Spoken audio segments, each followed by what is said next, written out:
Welcome one, welcome all. It is Tuesday, November 15th, 2022. It is 7:08 p.m. Central Standard Time, and because my son threw a fit, we are 8 minutes late. It is the Blog of the Boys Roundtable. You can watch our show live every single Tuesday evening. You can catch the rewatch at your own convenience. You can also listen to this show on the Blog of the Boys podcast network. You can you can hear, see, or read all of these fine gentlemen all across the Blog of the Boys pages, podcasts, videos, whatever, all throughout the Blog of the Boys universe. Let's get started at our 6 o'clock position. Well, I guess 6 and 12, just kind of depends how you look at it. It is the one and only Tony Catalina. Tony, thank you for joining us. What did you eat for lunch?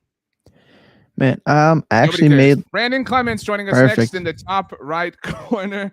Brandon, you look sparkling as always. Is that a Seattle Seahawks jersey? Kind of looks like one of those. Nah, salute the troops, man. Got to represent. Is this this year's version of the salute to service jersey? Or I'm not sure. My wife got it for a good deal, so I can't. I'm not sure. I'm probably gonna say last year. Okay, doesn't matter. It looks sharp nonetheless. Wearing a CeeDee Lamb jersey, I can't wait to debate whether or not he has established himself as a wide receiver one. It is the one and only David Howman, who was a guest on this week's episode of the Riders Block with Brandon, Laurie, and Jess Navarez. David, what do you think that Tony had for lunch? I feel like he had a roast beef sandwich. Was that true, Tony? It's close. I had a cheesesteak. So. Okay. Boston cheesesteak sandwich. Bit of a different thing. AJ, by the way, getting the party started off early, says 5 points to Howman for the jersey. No love to Brandon for his jersey, by the way. It is what it is. Mark says 5 points to the entire panel for not listening to their caution last week. I drank RJ's Kool-Aid and Green Bay did it to us again. I should have known better. We'll get to that. Ron the Don, by the way, Howman said loved you on the Riders Block. So shout out to you, Howman. Wearing a hood. It is Danny Phantom, Dan Rogers, as like the legal system knows him, I guess. But we know him as Danny Phantom. Dan, are you feeling better from your illness, the plight that you were experiencing last week? I had a sandwich too. Okay. What kind was it? It was a turkey sandwich. Okay. What goes on that for you? Lettuce and tomato. No cheese? It had cheese. What kind of cheese? It had cheddar cheese. Okay, so just for the purposes, it had mustard too, and that's all. Okay, for the purposes of the discussion, the most recent episode for anybody on their podcast network or on their YouTube channel feed, if you are subscribed here to Blog of the Boys, is an interview that I had with Dallas Cowboys cornerback Trayvon Diggs. Everybody, please go listen to that, watch that. I asked Trayvon, Tony, I know you listened, what he had for lunch. I recorded that with him at 12:45 Central Standard Time, which is his time zone. Can you please tell everybody what Trayvon said? He ate pizza for breakfast. Attaboy. No lunch. Yeah. Yeah, he said he had not had lunch yet, that it was not lunchtime, despite the fact that it was 12:45, and that he had pizza for breakfast. And then I followed up and said, we're talking like a breakfast pizza? Because some people do that, like some sort of like bacon and sausage, kind of thing. And he said, no.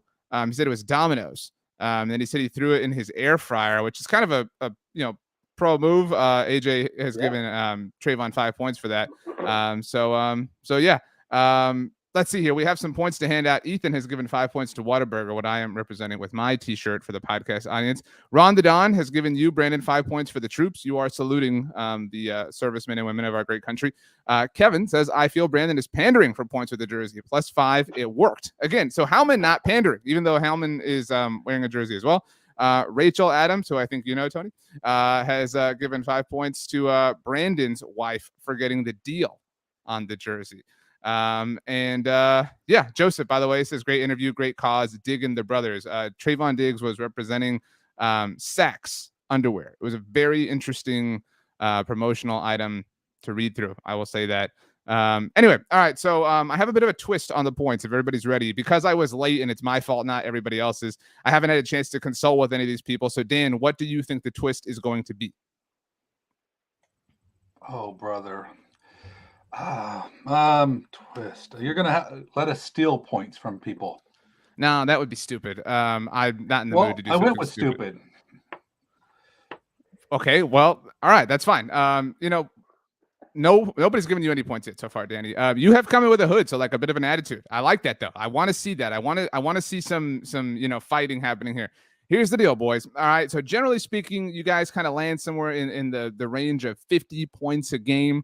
That's kind of where y'all at. The first person to reach 30 points on the evening, 30 organic points, will have to duel the person who at that point in time has the fewest amount of points. Does that make sense? You with me so far? Whoever wins the duel will get half of their opponent's point total at that point in time. All right. So you with me there?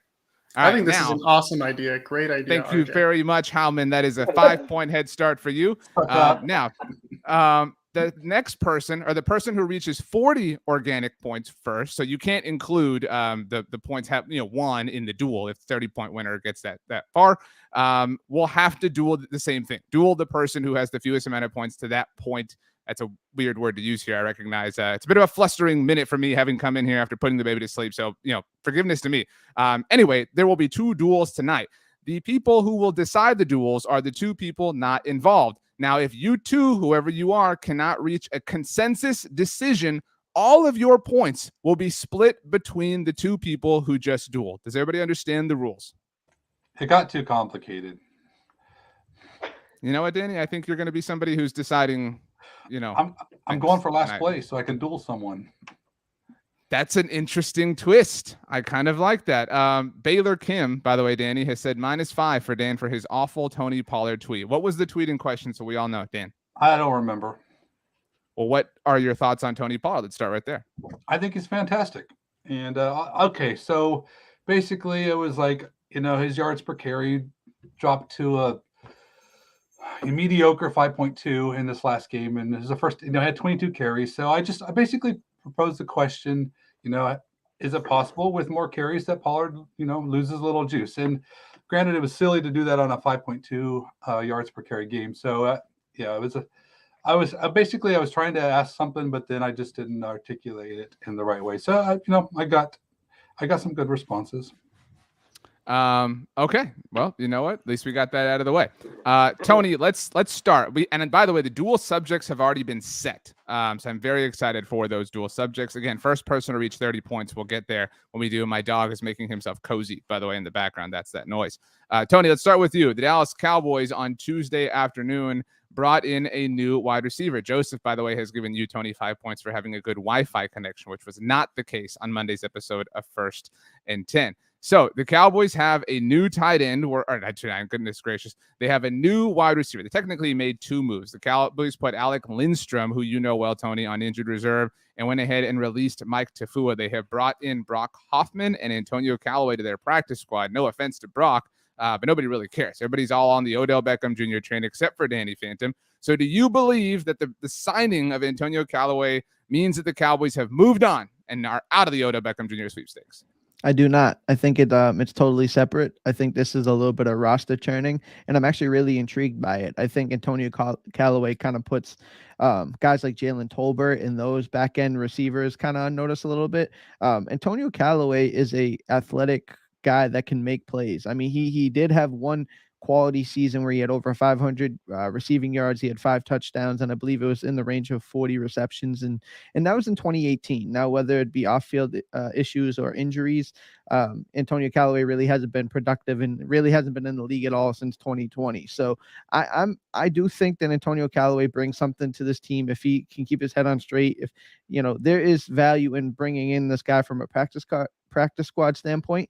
And if you actually look at James Washington's best numbers and Antonio Callaway's one real season, it's pretty comparable. So I don't think, to answer the question, this is anything OBJ related, but I am intrigued by the signing.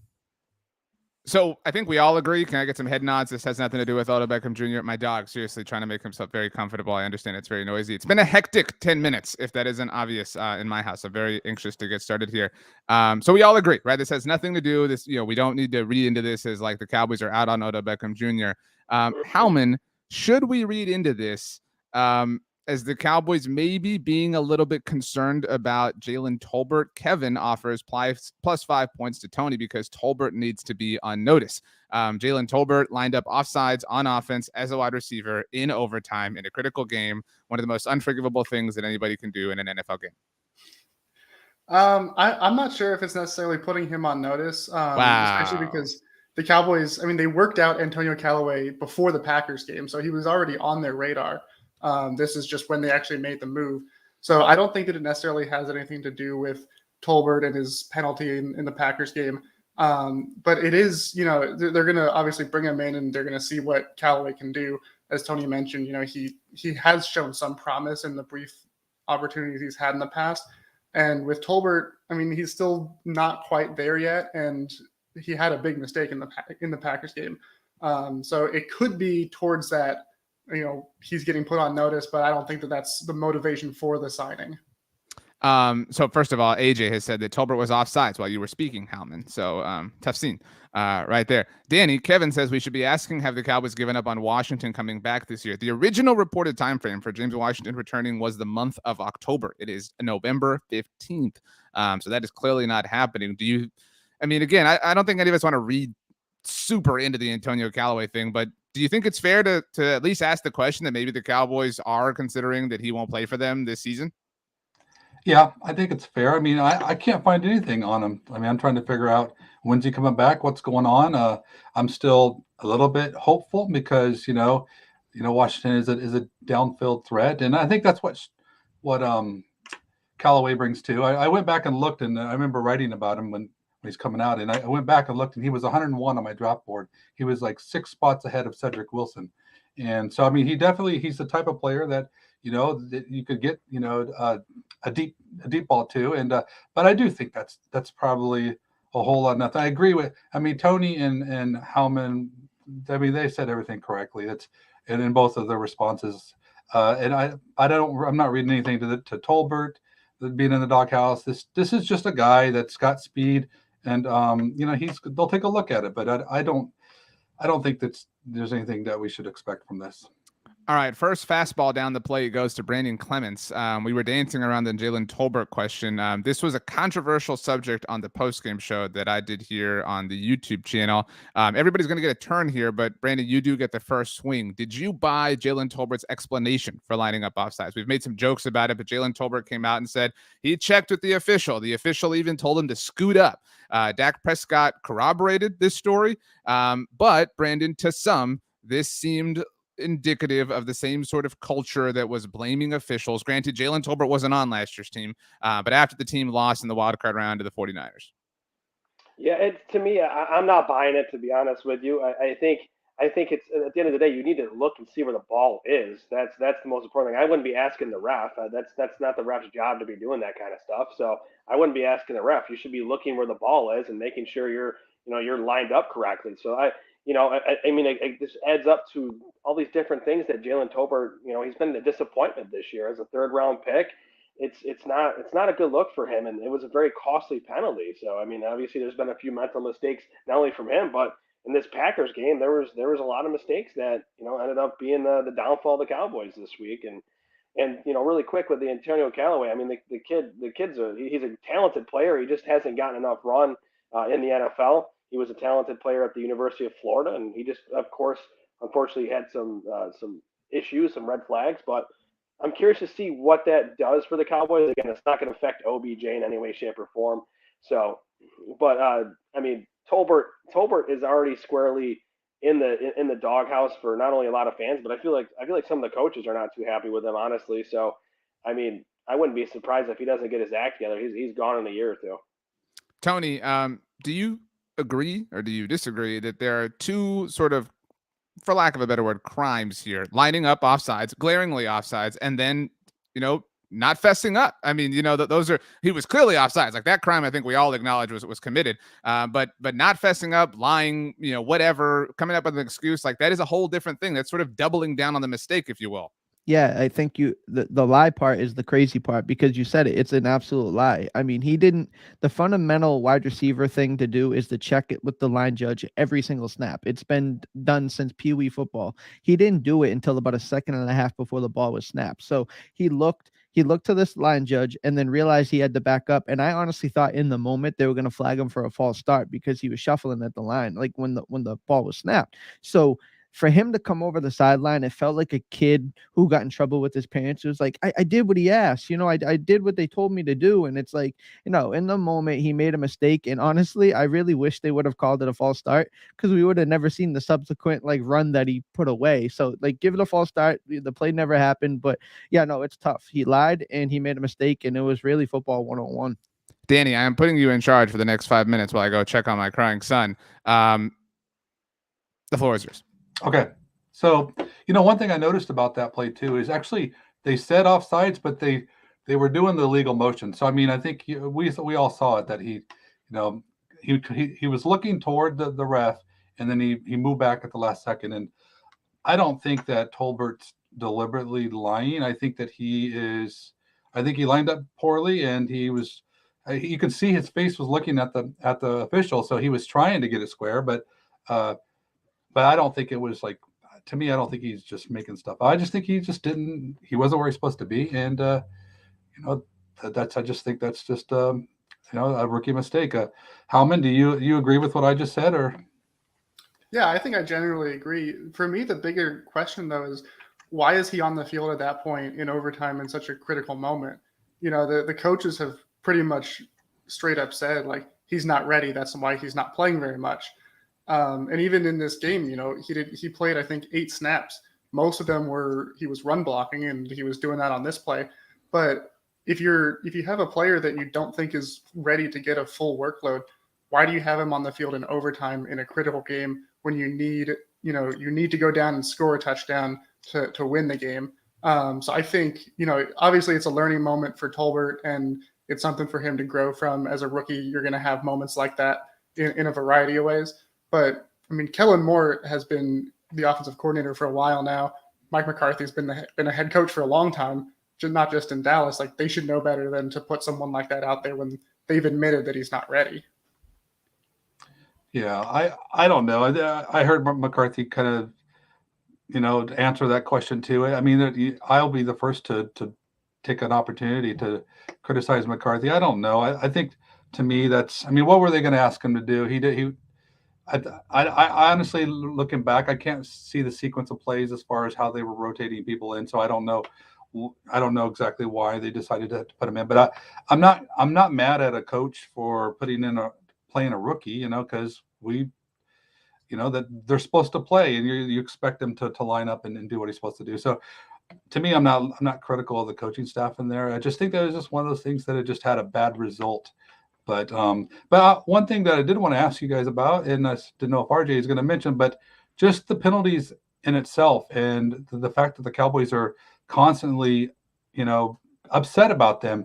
Are you a little worried that things aren't being corrected, and we're having this kind of mindset where it's just we're the victims? And because we're seeing all the time, Dono's knocking people out of bounds. You see these really untimely penalties. I mean, I don't feel like that there's enough emphasis being put on this to get these resolved. And I don't know. And every presser we're hearing McCarthy, he's just, I don't know. He's angry at the officials. And I don't like it one bit. That's one of the things that really upsets me about McCarthy. But Tony, what do you think about that? Yeah, it's, for me, I think the excuses with the actual actions is in totality is totally unacceptable. I look at CJ Goodwin as a guy that's a leader of this team, somebody that's been around for a long time in special teams. For him to get that penalty in overtime, or just to even put himself in that situation, is just an unconscious, unbelievable mistake. I know it ended up being offsetting and it didn't cost anything, but in that moment, to react in that situation, I think this team has struggled at times with lacking situational awareness, where what is the point of some of these penalties? Why act out in this type of manner? We used to see it, and I know it's not this year's problem, but we used to see Randy Gregory do that all the time, where he would just make emotional mistakes, and you're just this isn't the time for that, man. And it's just like you said, it starts from the coaching staff, and we saw the blaming after the 49ers game, and it really hasn't changed too much. That's a super frustrating thing where I think this team is talented. I just don't know where they're at mentally, if they can put it all together to understand that they got to take responsibility. They got to go out there and execute. And if they don't, you end up losing to a team on a 5-game losing streak. So it's so frustrating, but this is who this team is showing us to be over the last couple of years. Brandon, do you have any thoughts on the Cowboys complaining about penalties? And yeah, to me, it's a little ridiculous. I mean, to Tony's point, we're an uber talented team all the way down to the last man on the roster. And these mental mistakes are just they're costly. They're going to cost us even more games if we keep it up. I'm not one of those people I'm just going to sit here and blame the refs on things. Sure, they're going to make bad calls. I mean, they're human by nature. Some of these calls are a little questionable. But to complain about it, to me, it's a little ridiculous, and just getting all hot and heavy about it. I don't agree with that. Sure, I was kind of mad at the Calvin Joseph play during the game, and like especially on that punt return, I didn't see a penalty committed by Calvin Joseph. I know I've been very very hard on Calvin Joseph all season for his lack of awareness and just making mental mistakes, but I didn't see anything wrong on that play, and I could see why McCarthy was mad. But at the end of the day, you have to move on to the next play. You can't let it drag out, because when you let it drag out, it's going to cause more mental errors, and that equals out to losing football games. And we saw enough mental errors in Week 10 here against a Packer team that should have been defeated soundly. And not only that, we lose in overtime. Like to me, it's overall, it's just not a good look across the board. And it needs to be corrected, or we're going to see another one and done playoff run if we make it. Howman, one of the things I loved about Jason Garrett is in his press conference, he would absolutely refuse to discuss anything involving the officiating. He wouldn't complain about him, and as much as the media had really tried to bait him. McCarthy's a little different, but one thing I want you to answer this question. I think when the Cowboys are winning, anyone's a good head coach, and when they're losing, everyone hates them. But do you think McCarthy is a guy that can run this team under adversity when things go a little bit not so good? And what are your feelings on McCarthy if things get a little bumpy between now and come postseason? Well, I definitely think he can manage through adversity. I mean, we saw it earlier this year when Dak Prescott went down. They went 4-1 with Cooper Rush. The penalty thing is kind of, it's really hard to figure out because it's been a consistent problem. They were the most penalized team in the NFL last year. They're not the most penalized team this year, although they're still drawing penalties at a much higher rate than they should be. But I think, with some of the players complaining, I understand why it comes up and why they want to voice that frustration, especially because, for us watching, the Kelvin Joseph penalty where they called a blindside block and he's hitting the guy as he's facing him, or the no call on the pass interference, or even the Jalen Tolbert offsides. He was clearly offsides, but, I kept thinking, why do the Cowboys always get these penalties that you hardly ever hear get called? When was the last time you saw a wide receiver get called for being offsides, or the snap infraction against Washington a few years ago, or oddly enough against Green Bay when they got penalized for having too many men in the huddle. And I had never even heard of that penalty until they called it. So it's frustrating because it feels like a lot of times these penalties that don't often get called, or that when you see it on the replay, it looks like it wasn't actually a penalty. It feels like it's always happening to the Cowboys. So I understand the frustration, but like everybody else has said, when it happens and you're passionate about it and you're upset, you got to move on to the next play and you got to overcome that. And I do think, when we're talking about the Tolbert penalty, on the very next play, they ran a play and got a first down. So they were able to move on. They've shown an ability more this year than I think in recent years to where they have been able to move on somewhat. But obviously when you lose and you're reflecting on all that, the tension just comes right back. I'm back, and I'm just going to make up points for what happened while I was gone and assign them to you randomly. Is that fair? Fair enough. Who made the best points while I was gone? I will rely on the chat, but I'll take each of your votes. Tony, who do you think made the best points? It's going to be tough, but I think I may have made the best points. Brandon, who do you think made the best points? Oh God, it's going to be a cop out, but I think everybody made very valid points. I can't really give it to anybody. Howman, who do you think made the best points? I think Dan made some good points, and he did a good job of steering the ship. And Dan, who do you believe made the best points?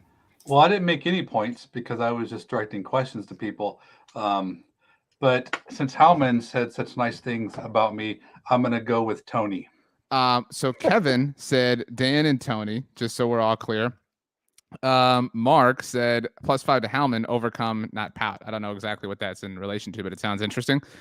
Kenny says Tony. He always does. So Tony, look at that. Let's see here. Kenny also in caps. Tony. Orlando says Howman. AJ, Howman, and Tony. Ron the Don says Howman and Dan did great. Kevin says -5 to Brandon for not picking. And I'm going to go with Joseph. Says +5 to Dan and +5 to Tony C. That seems kind of like the most fair overall assessment based on what everybody had to say. AJ does add another 5 to Captain Danny. So that being said, Brandon, why didn't you pick? I don't know. I thought everybody made a good point. Everybody had very similar quality points. There wasn't too much to gloss over. Everybody made a good point.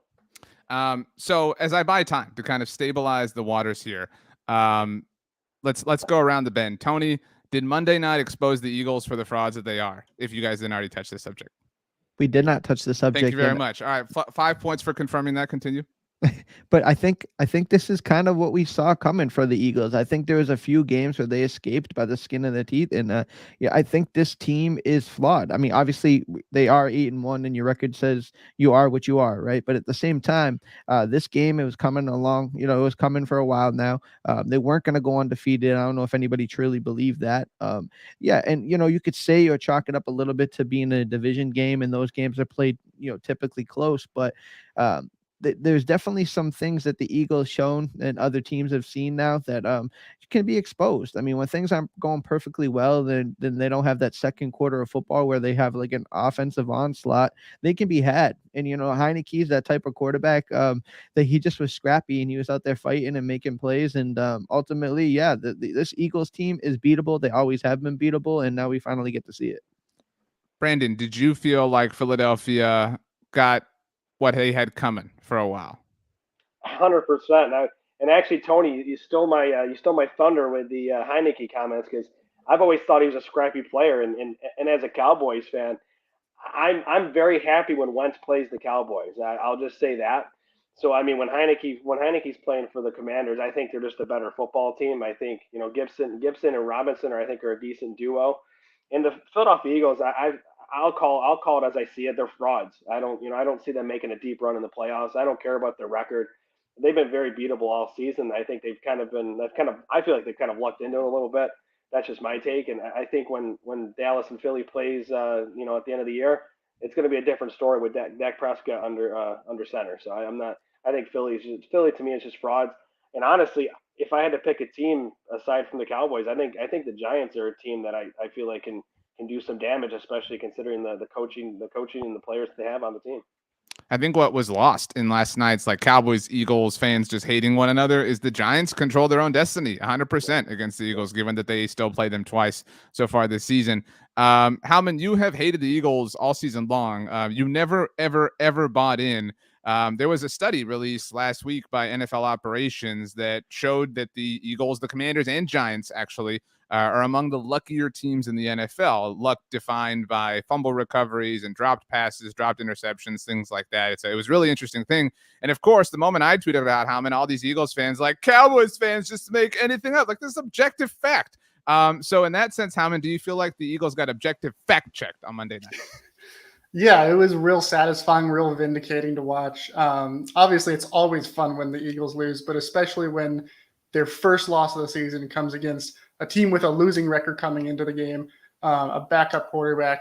And it was also kind of a nice touch of irony that not only did the Eagles lose and they lost, on primetime television, but it was also kind of a blow to Carson Wentz, formerly the star of the Philadelphia Eagles. So it was kind of a double whammy for that franchise. But yeah, like Tony and Brandon have said, this team has been beatable for a while.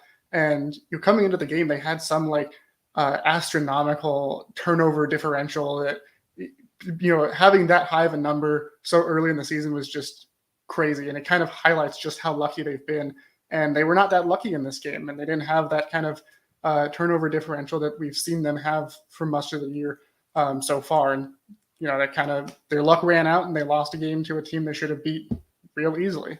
While you were answering that, Howman, Kevin said, can luck be an objective fact? I mean, it depends how you define that, but it can be, right? It can be the way you said. I mean, you look at last night and, AJ Brown has a bad moment and that leads to a turnover. And then the Quez Watkins fumble at the end, and Eagles fans today are sitting here saying like, oh, well, that was just an unlucky thing. Yeah. Well, how many unlucky things have happened to like a billion different teams? And like how many lucky things have happened to a billion different things? To your point, the Eagles had been on the right side of all of those breaks to this point in the season, and regression always comes for everyone. It has come for Trayvon Diggs, again, friend of the show, but it will come for every single person. Dan, as we get set for our first duel here, and these points will decide the way it goes, there were a lot of Cowboys fans lamenting the loss, saying, oh, man, it means nothing because we lost on Sunday afternoon. It means everything, Dan. I mean, because now all the Eagles have to do is lose once more. This was it wasn't just that the Eagles lost, Dan, and I know you know this. It was that they lost to a divisional opponent. That in and of itself opened the door for the Cowboys to overtake them, and the Giants to that matter as well. Absolutely, and that's why had we taken care of business in Lambeau, we would control our own destiny for that exact reason. The Giants would too to that point, but like you're right. Yeah, and so I think that, I mean, it's kind of looking back. It sucks that we lost. It kind of adds more, it makes it suck even worse because the Eagles lost, and then we could be in that position. But I think it also speaks to the fact that this is a tough division, and we're going to play each other really tough. And there's a lot of games. I mean, especially the Giants, they got to play. I think they play, if I'm not mistaken, both Washington and Philly twice. So just to that point, and this is something I touched on with Brandon Gouton on the NFC East mixtape that will drop tomorrow. The Giants play 5 divisional games in a row, Dan, and the Commanders actually played the Giants twice in a row. Their bye is sandwiched in between those games. Weird. But that is, we talk so much about, to your point, like these teams know each other. That is a really almost unique advantage to say, to go 2 games in a row against one team. You can really kind of adjust to something and self-scout in a different way. Yeah, or a disadvantage too. I really think that everybody's got great records now, but I really think that we're going to start beating each other up, and it's going to, I think that there's more losses coming. I will say this too, even though I don't think the Eagles are frauds, I think that they're actually a good football team, and you're absolutely right. They've been on the more fortunate side, but I do think that it's going to be really interesting to see how things play out with all these divisional games. And I mean, even with the loss to Green Bay, the Cowboys are right back in the thick of things, and we should feel pretty good about that if we can just get our act together. All right, so we have reached the point in time for the first duel. I know a lot of you are confused about the rules. Whatever. All right. These are sacred rules that I did not make up. All right. I'm just executing them as our founding fathers here at Blogging the Boys laid them out long ago. Dan, you were there. You were around. I don't remember any of this. Right. I know. But the first duel, we have Tony versus Brandon. Tony, you are the leader of the pack so far right now with 30 points. Brandon, you had 15, but I didn't want to make the math awkward, so I gave you an extra point. So we're at 16 now because, whatever. So, Tony, if you lose, then that means that Brandon gets 15 points from you. He can almost double his score on the night. Brandon, if you lose, Tony gets half of your total, which is 8 to this point in time. Your subject and our judges here tonight, and they can and will be influenced by the comment section. Is it fair to hold Dak Prescott and CeeDee Lamb both accountable? CeeDee Lamb finished Sunday afternoon with a obviously tremendous box score stat sheet performance, but there's some question about whether he's a true wide receiver one, blah, blah, blah. Dak Prescott, similar sort of thing. The interceptions, not his fault, but at the end of the day, Dak Prescott got to touch the ball twice with an opportunity to win the game, and he could not do it. Howman, you get to pick who goes first. I'm going to give Brandon the first shot. Brandon, the floor is yours. Thanks, Howman. I mean, I think if anyone's going to be held accountable between the two, I can't go both. I just can't do both. Dak Prescott, to me, is the one that's got to be the most held accountable because he's the quarterback. He's the field general. Everything runs through Dak Prescott, and his performance overall just wasn't up to snuff. I mean, yes, he threw a few touchdown passes, but he threw 2 inexplicable interceptions. to the same guy, no less. And his total percentage, for completion was 58%, almost 59%. So he wasn't even hitting 60% of his throws, and he threw the ball 46 times. Which last time I checked, when quarterbacks are getting closer to that 50 attempt range, it's usually not a good thing when it comes to wins and losses. So to me, it's Dak Prescott. I think what they needed to do is find more balance. And I think the best way for Dak Prescott to be more effective is they got to cut his passing total down to like his attempts to like 30 to 35 at max, and they need to run the ball more. I know Zeke's been out, but Malik Davis showed some things, and obviously Tony Pollard, showed some things. So it's got to be more balanced. I just don't think throwing 46 times in a game against anybody is not a good thing. Now to add to CeeDee. CeeDee, to me, 11 grabs, 150 yards. I mean, he had a hell of a game. As you can see, I'm rocking the 8-8. So I mean, CeeDee Lamb to me he's a wide receiver one. I don't care what anybody says. I know it was the first 100-yard receiving game, this year. So I mean, CeeDee Lamb is he is a proven commodity, and I can't hold him accountable because here's the thing, he's doing what he's supposed to do.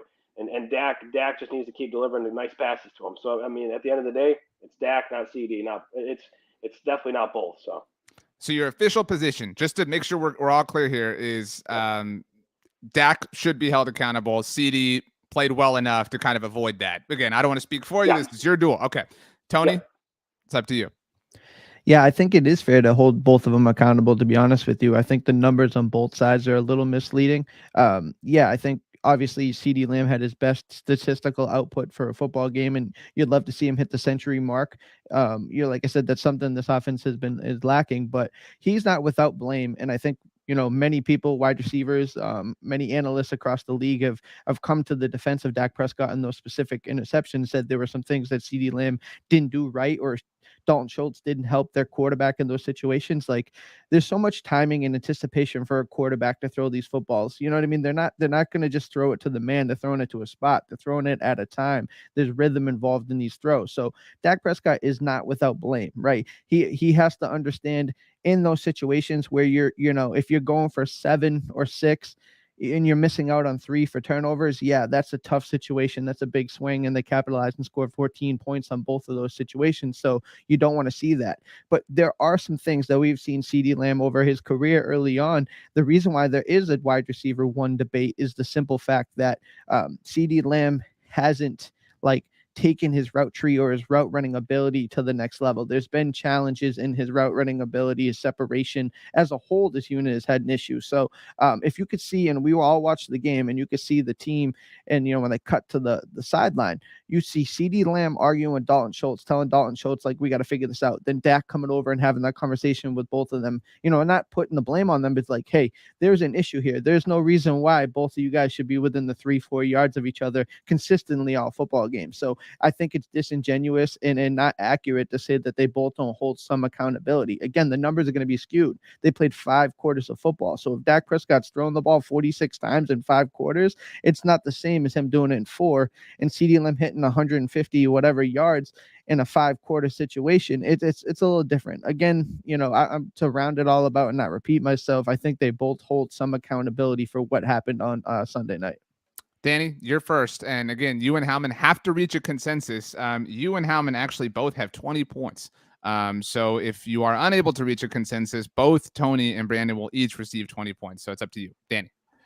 So I was going to go with Brandon because I think that his final answer is more correct in the sense that I would give it more towards Dak, more blame towards him. But I really think that Tony's explanation was very well put together. So I give credit for showing your work. So I'm going to lean towards Mr. Catalina on this one. Look at Tony chugging the Coke while he's nervous. He's sweating. This is a duel. I mean, it's intense.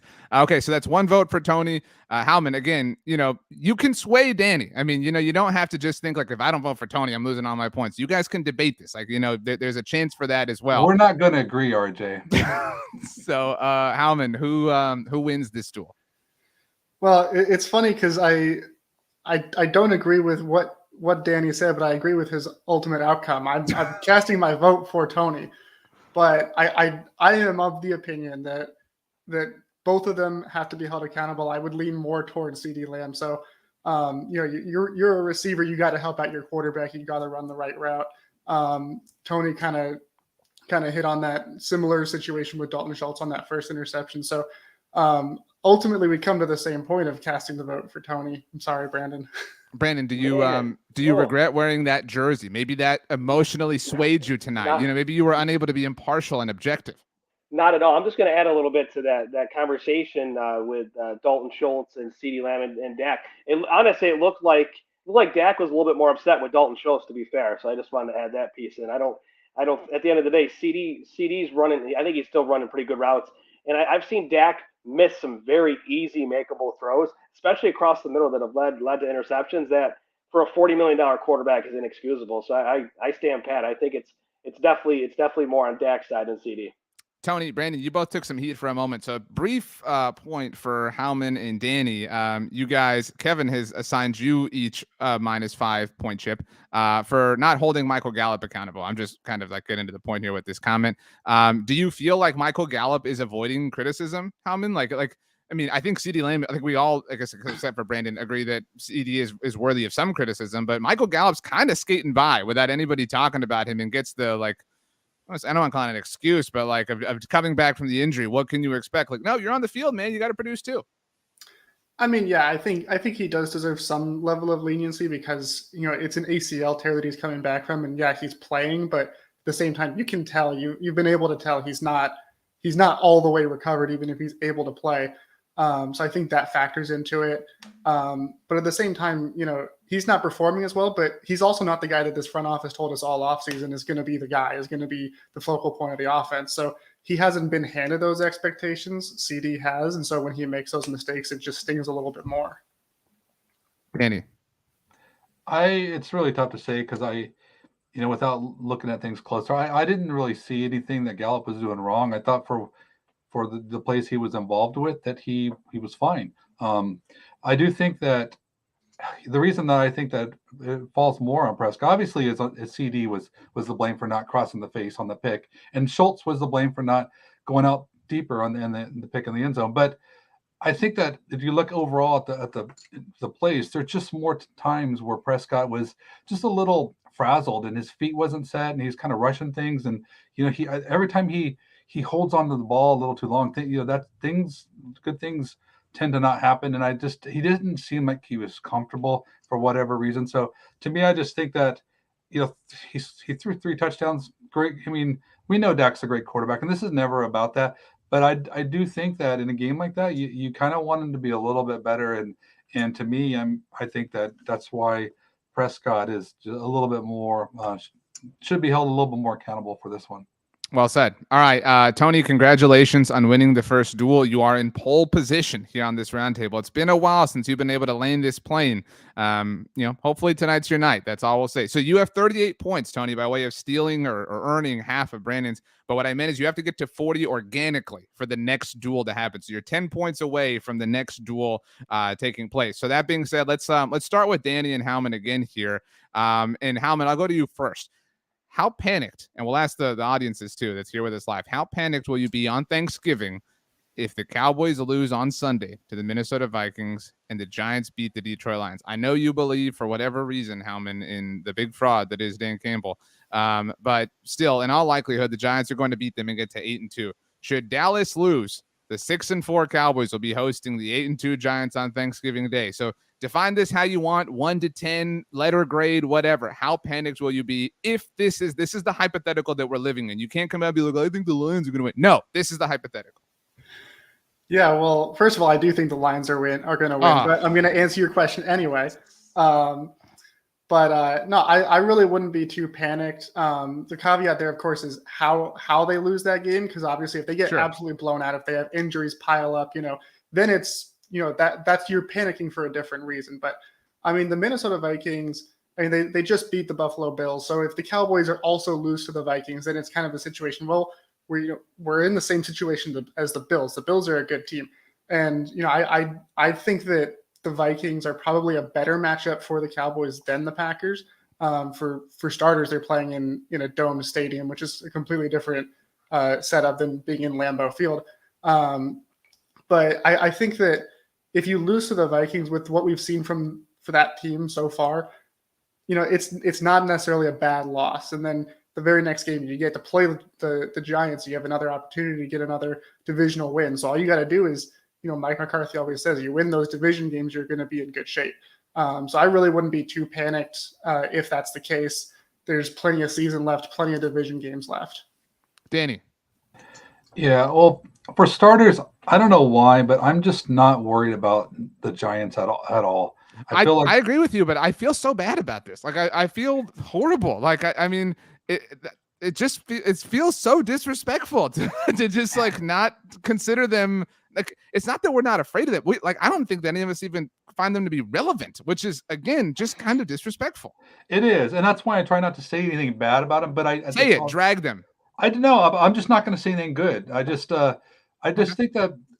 So I'm not worried about Thanksgiving game, regardless of what happens. But I'll tell you what, I will be panicked if the Cowboys can't, well, regardless win or lose, if they cannot solve some of the things that's been ailing them, for the better part of a few seasons, in particular, being able to stop Dalvin Cook and the running game, or what is our secondary going to look like if we don't have if we have to rely on like Kelvin Joseph and the rookie Deron Bland. I mean, is Jefferson going to just light us up? So and also too, I still want more rhythm, and we got to remember this is what would it be, the fourth or this? There hasn't been too many games with CeeDee and Dak playing as CeeDee being the number one guy. So there's still some rhythm and chemistry that's got to happen, and I that's what I was hoping to see in this Green Bay game is just to see more consistency with Prescott and kind of work himself towards that first half of last season. So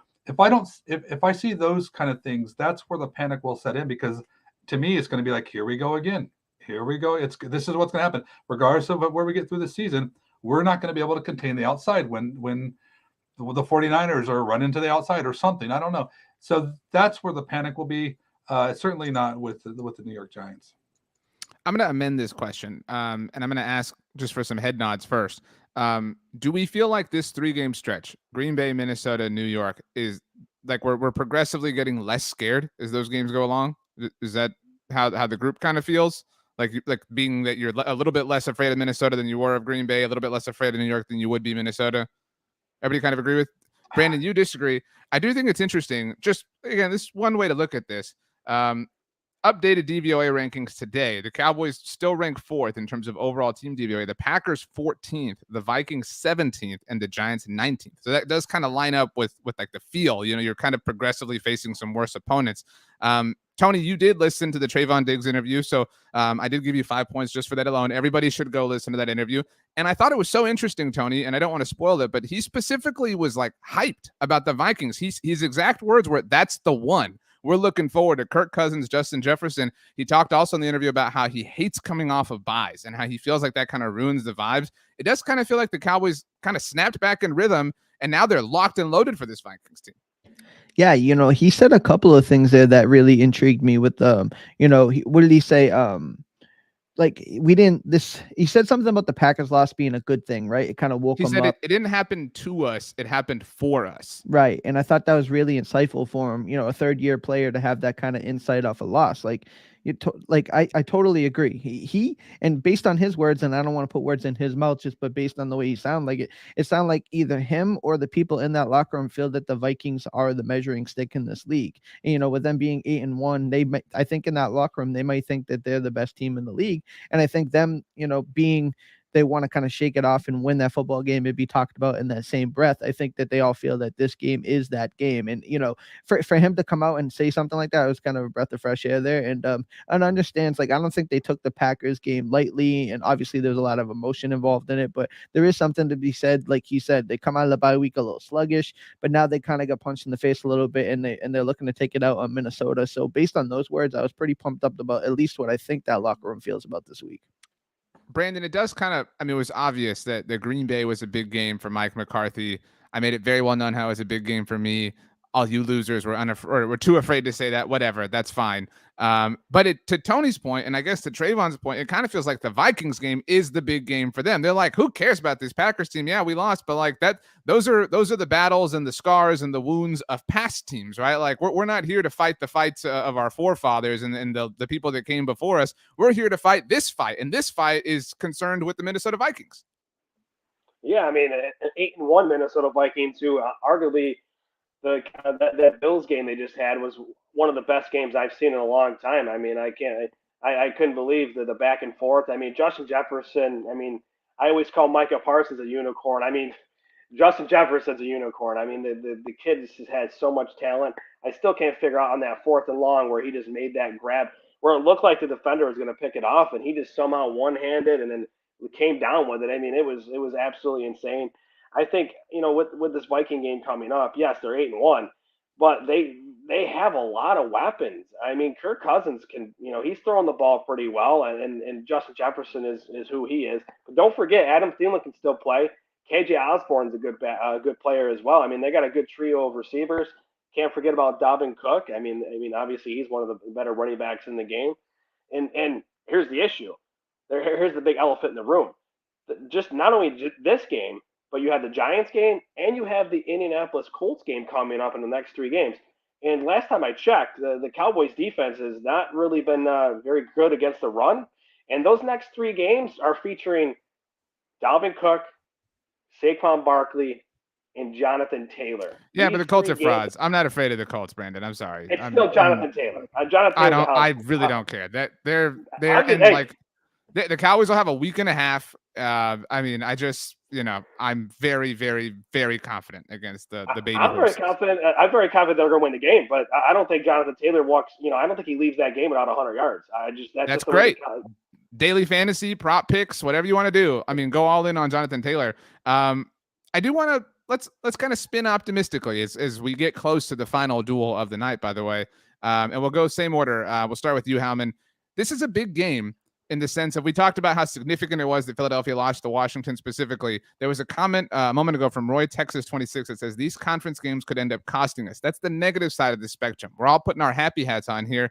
You win this game, I mean, you give yourself a tiebreaker for the potential number 1 seed in the NFC, Howman. I mean, like if the Eagles lose another game and the Cowboys control their own destiny, the Cowboys are very much in position to potentially win the first round bye in the NFC with a game in hand against the Minnesota Vikings and establish that tiebreaker or equalize that tiebreaker against the Eagles because they beat them earlier this season.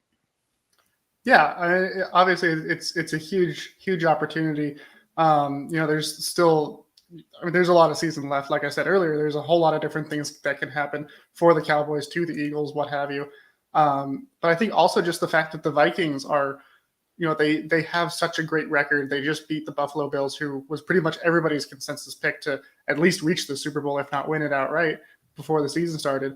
So, if they're able to go out and get this win, not only does it, help with all of the calculus for getting to that number 1 seed in the NFC, but it can be a bit of a statement game too, of like, yeah, we lost in overtime to Aaron Rodgers. We should have won that game, but here's how we responded. We came out against the team that's now tied for the best record in the NFL, and we beat them in their own stadium. And if they're able to do it in even a slightly convincing fashion, that's even better, because I think it boosts everyone's confidence in the kind of sentiment that Trayvon Diggs was saying about, like, this game is going to help us get better. So that could really be the launching point for this whole team going forward. Jose brings up a great point with what Trayvon said in the interview. Do we want the bye? That's a future us problem, Jose. We'll worry about that when we get there. Quick question. I just want one very quick answer from all of you. Howman, who's the worst division in the NFL right now, today? AFC South. Danny. Yeah, same. Tony. Yep. Brandon, are we going 4 for 4? Okay, so 4 for 4. Danny, obviously, if the Cowboys win these next 2 games, that week and a half before the Colts game, we're cruising. We're on easy street, right? Like it's kumbaya. Let's get pumped. Maybe the Eagles drop them between now and then to add to the festivities and whatnot. Of the final 6 games of the season, 4 of them for the Cowboys are against the AFC South. They are we sit here and we talk about the NFC East and the NFC Beast and all this stuff. They're the only team in the division who has yet to play an AFC South team. I mean, that soft landing spot is waiting for them. You can make an argument, I guess, Danny, that this is, I don't say this is the season. That's an exaggeration, but this is a critical point between now and next Thursday night is going to massively swing things positively, negatively, or keep them status quo for Dallas right now. I do think so. And I think, one of the reasons too is, and then Brandon mentioned this a little bit as far as like with Cook and Barkley and Jonathan Taylor. I think, but one thing about, the Cowboys, if you have a quarterback that can threaten, just be a threat, like Justin Fields was a threat. And Aaron Rodgers is for sure, he has that big playmaking ability. Then that's what really makes the running game even more difficult, because you can't focus on those guys. Like, we're going to shut down. I mean, the Colts, I'm not worried about it. Same thing with the Giants too, because I'm not scared of Daniel Jones. But if you look at Minnesota and the weapons that Kirk Cousins has with Jefferson and also with TJ Hawkinson, remember, he's there now. So I think that if the Cowboys can come out there and play a really good a team that has a lot of balance and force them to, stop in different ways, I think that is a great message. I think that it tells us that this Cowboys could be a legit contender, and I think it's absolutely crucial. As unexcited as I was for the Packers game last week, I'm equally as excited for this game, because I just feel like it's a big game against a team that's one of the top records, and the Cowboys really need this. They don't not just need to win, but they need to just show that they are a better team than the Vikings. And so, I totally agree. I mean, it's going to get soft later, but this is very important for the Cowboys to come out and just remind people that guys, we still are good. I know what happened, but we still are good. So we really need this one on Sunday. Tony, it does kind of feel like, I mentioned next Sunday night, so not this coming week, but next Sunday, the Sunday after Thanksgiving, the Philadelphia Eagles host the Green Bay Packers on Sunday Night Football. I don't think any of us walked away from last Sunday thinking the Packers are a good team, but obviously they can win games. And so it's very possible that Dallas gets to this little gauntlet, and that all of a sudden, as the calendar turns to December, as the Christmas music starts, we're hearing those sleigh bells jingling and ring-ting-tingling. Yeah, I mean, you're totally right. I mean, that was the a thing really is, joyful, yeah. Yeah, So, well, the problem is, not the problem is, I've already started listening to Christmas music, so I'm all in. But I say that to say, like, the Packers can beat anybody. I mean, when you get Aaron Rodgers, if Christian Watson is somebody that's kind of like now getting confident, and like maybe it takes going against Deron Bland and Kelvin Joseph and Anthony Brown to do that, but the Packers weren't as bad as that 5-game losing streak is. I don't know if they're like the Packers of old and they're really somebody that's going to, even make the playoffs at this point, but they're a team that will probably be a tough out and be in a challenge week to week for teams. So if you're telling me the Eagles can lose that game, I absolutely agree with that. But this next week against the Vikings, you try not to make every game so important. But if you look at the schedule and you look at the records, 7-3 feels a lot different than 6-4, right? So if you can get to Thanksgiving 7-3, we're not worried about the Giants. But at the same time, like, the Giants are a decent football team, but I think we're a better one. So if you can come out of Thanksgiving 8-3 and kind of move forward, and I'm not trying to move too forward in front of that, but like this Packers game, the bad taste in our mouth can be in a 7-day, 10-day swing. We could really have that gone over the next couple of games. But so it is important. I think this might be the most important stretch of the season. Brandon, to Tony's point, I mean, things change fast, right? Like 2 weeks ago feels like the Bears game feels like 5 years ago at this point for the Cowboys. And so, yeah, I mean, if Cowboys win these next two, you could argue that would be kind of a higher feeling than even the 4-game win streak that Cooper Rush authored. Oh, absolutely. Given the opponents, I mean, an 8-1 Vikings team, and I mean, I know a lot of you guys don't give the Giants, a little bit of their due, but I think they're a quality football team. So I mean, walking away with those next 2 games with wins, I think the confidence for the Cowboys is going to be through the roof. And I'm really excited for this 8-1 Vikings matchup. I think it's going to be a lot of fun. It's going to be I think it's going to be a close game. I think Dallas pulls it out. I think it's just going to be super close if the Cowboys can alleviate some of those mental errors, which have been proven not to happen. But if they can correct those and not have as many mental errors, I think the Cowboys can leave Minnesota with a victory. And the Giants game coming up. Don't sleep on the Giants. I mean, Daniel Jones is who he is, but Brian Dable is one heck of a coach. He's already proven to be a very good coach. He's under that Nick Saban coaching tree, and Joe Sheehan, it came from the Buffalo Bills as the assistant GM, now the GM of the Giants. The Giants are, I hate to say it, I could never ever root for the Giants, but I got to give them a little credit for what they're doing and how they've schemed things up for Daniel Jones. They're using him to the best of his ability, and he's throwing about 66% of his passes completed. So I mean, he's looking a lot better than the Daniel Jones we're used to seeing. So overall, Minnesota Vikings, New York Giants, it's going to be an interesting stretch. All right, that wraps up the open forum portion of the roundtable. We have one final duel to go. Brandon, you made a charge over the second half of things after you lost the first duel, so you actually don't have the fewest amount of points at this point in time. Tony, you reached 40 organically first, which means you will be dueling the person who has the fewest amount of points to this point in the conversation, and that is David Howman. So, Tony, you have 48 points to your name. Howman, you have 30 points to your name. The winner gets half of the opponent's point total. The loser loses half of their points. And again, Danny, Brandon, you will decide who wins this roundtable. If you refuse, if you cannot reach a consensus, you will forfeit all of your points to be split between Howman and Tony. Remember, we do pick a winner, so there can be some strategy involved here. Brandon, you have a question before we begin? Yeah, what did Danny and I have for points? Danny has 35 and you have 33 at this point in time. So you did make a late charge at this point. That's a good question. We're past the point giving part of the game, but if we weren't, you would have gotten some points for this. Howman, do you feel like you can take Tony's title? This is a chance. If Tony wins this, it's his night. Running away. Yeah, I'm ready for the battle.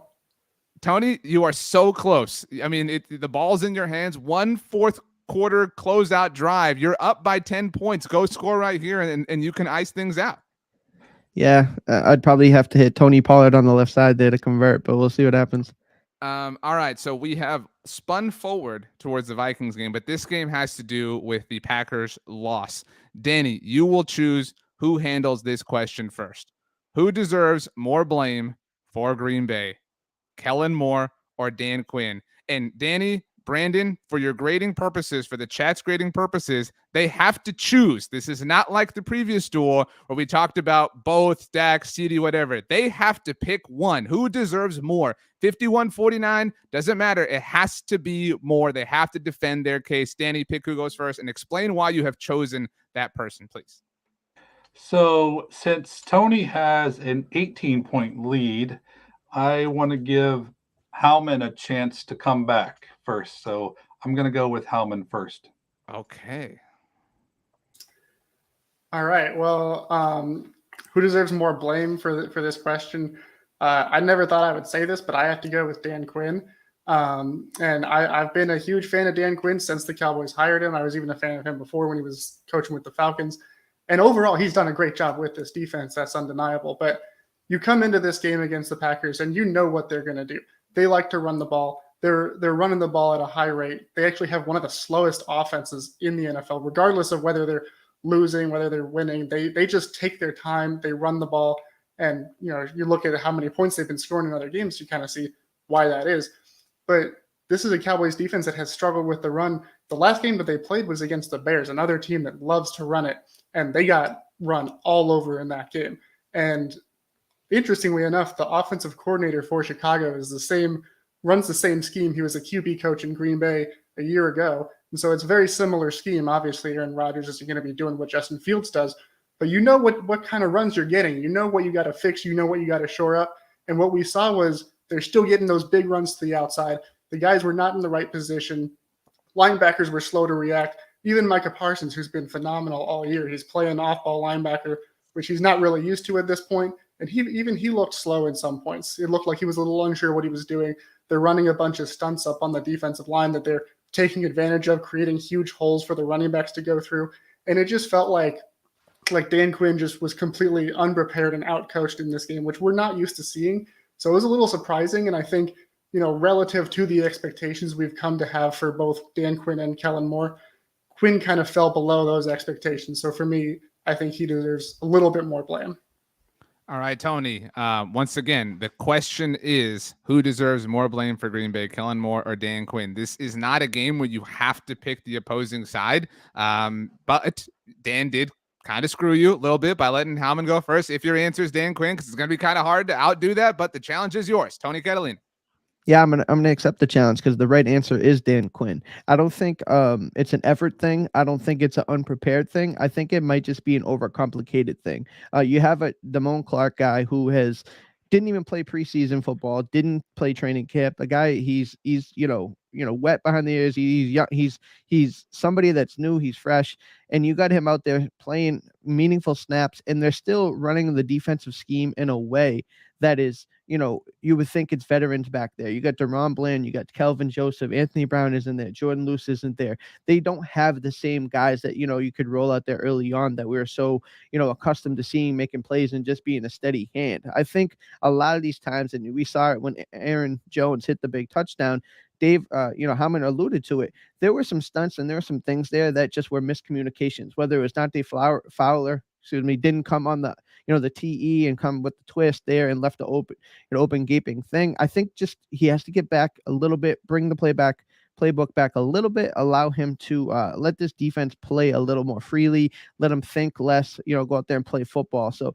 Dan Quinn, the recipe for the Cowboys is out there. You can run the football on them. You can impose your will a little bit. Again, Howman with the Micah Parsons playing a more traditional off the ball linebacker situation due to injuries, due to, schematic things, whatever the case may be, that is not getting the best use of one of the best, if not the most dynamic defensive players in the NFL. So to have him here and not be able to rush the passer and kind of neutralize him organically without the team really having to do it is a challenge. I think there's some things that Dan Quinn need to kind of draw back, simplify, and until they're able to stop the run and do it in a consistent level, the teams are going to attack the Cowboys that way. And I think it was Mike McCarthy who said it, like rushing the passer is a privilege at this point. And until they're able to actually earn that right, teams are going to keep running the football, and that starts with Dan Quinn. Wow. Very spirited second duel. Tony has now been through both of the duels on the night. So a bit of a badge of honor in that sense, Tony Catalina. Brandon, you were the one who asked what the point totals were. So if you did do the mental math, should Howman win this duel, then he will win the roundtable. Should Tony win this duel, then he will win the roundtable. So you and Danny are not only deciding who wins the duel, you are deciding who wins the roundtable. So with that being said, that pressure set, Brandon Clements, who won the duel, David Howman or Tony Catalina? Both of them voted for Dan Quinn. So it's which argument you preferred. Yeah, and actually, real quick, I disagree with them both. I'm on the Kellen Moore side of the. So I'm sorry, I can't. The 46 is passing times. I just can't get over that when Malik Davis and Tony Pollard were running, for over 5 yards of carry. So I got to go on the other side of the fence. But to that point, you both made great points. But I got to go with Howman. Sorry, Tony. I think Howman made me feel a little bit more towards Dan Quinn than I thought I would be. So, Danny, let me set the table properly for this now, because Brandon has voted for Howman. If you cannot reach a consensus, you can kind of rig this if you really want. If you cannot reach a consensus, your points, yours and Brandon's, will be split between Tony and Howman, which would mean that Tony wins the roundtable. If you agree with Brandon, though, that would mean Howman wins the roundtable or wins the duel and then effectively wins the roundtables. You can throw the judging of the duel if you'd like in the name of accomplishing the greater good in your eyes if you believe that Tony is deserving. But of course, it is up to you. Danny, all of the drama is set straight up on you. Bring us home. So, like I do with anything, I made my decision before I heard Brandon talk, and honestly, I'm glad I did too. But I will say this, Howman came in there despite being down, and he threw some dimes to come back on this one. And so, I have to give him props for that. But I also want to say that Tony, he did not succumb to pressure, and he went for it on fourth down. And instead of coming up short, I think he did a draw, and Pollard took it to the house. I think that the points made about keeping things simple and not having those guys think too much, and using Micah Parsons for what he's should be used for on the edge is is a great point too. And so I think it's super close, but I just, I'm sorry we can't come to a consensus. I am going to give it to Tony. So what that means is you have not come to a consensus. So Dan, Brandon, your points have been split in half, allotted to Tony, allotted to Howman, which means Tony Catalina, you are our roundtable winner. You also won the first duel, so you have 2 titles this evening, Duel 1 and BTB roundtable winner, Tony Catalina. Tony, how do you feel? Are you flattered that Dan skirted the rules to help you win? Like, where's your head at right now? Do you feel bad at all for Howman? I got a lot of emotions right now.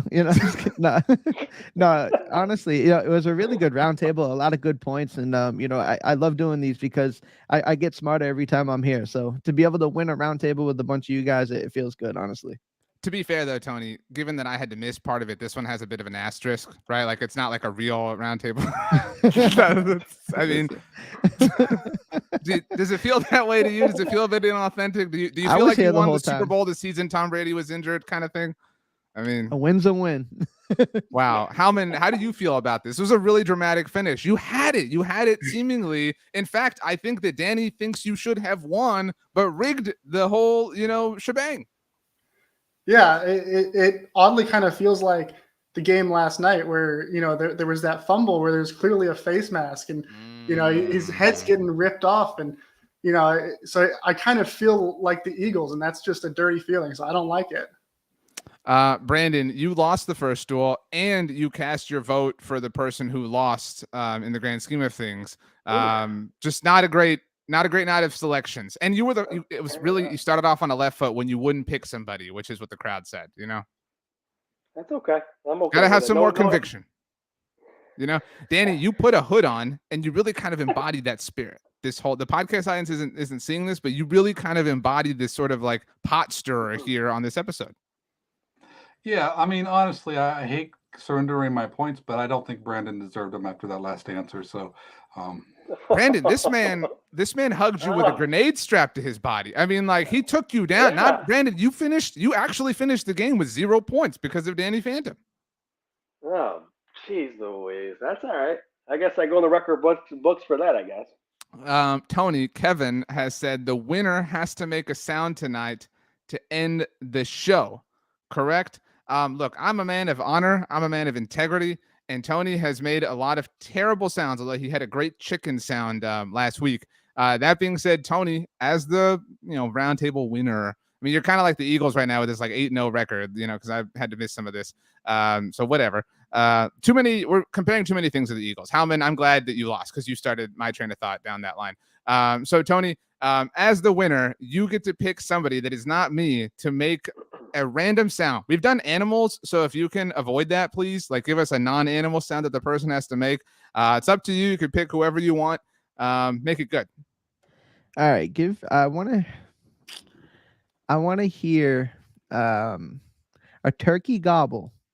I just said not to do animals. Like literally. My bad. All right, hold on. Those were literally the words that I just said. All right, hold on. Let me think. Make a grinding the gears on a standard vehicle. You can't. You pop the clutch, and I want Brandon to do it. Oh God! Clunk, clunk. Was that it? That's how it was when I first tried to do it on the show.